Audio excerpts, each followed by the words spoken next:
नाही ठीक आहे ना, तशी मागणी कोणी काही करू शकतो, परंतु राजीनामा घेणारे आमचे दिल्लीला असणारे काय मंडळी आहेत, नेते मंडळी, म्हणून करता दमानिया मॅडम तिकडे चालले असतील असं मला वाटते.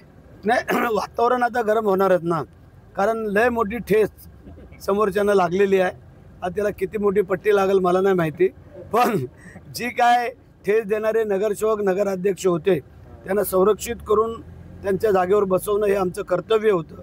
आणि शिवसेनेने एकदा आपलंसं केलं का त्यांना कधी पाठ दाखवत नाही, आणि त्या अनुषंगाने आम्ही त्यांना घेऊन आलो, त्याने बसवलं. तुम्ही पाहिलं की हजारो कार्यकर्ते आमचे जमलेले होते, त्यांचे किती वर्ण झेंडे कधी दाखवले जात नाही, ते दिसत पण नाही ह्या मीडियामध्ये. परंतु आम्ही शांततेने आलो, शांततेने त्यांना बसवलं, शांततेत भाषण करून त्यांना आव्हान केलं की कायदा सुव्यवस्था कोणी बिघडवायची नाही आहे आणि आपलं कामकाज करा. ज्या म्हसळा शहराचा जो काही विकास राहिलेला आहे किंवा काय, त्याला आम्ही प्राधान्य देणार आहोत, आणि म्हणून मी आलो होतो.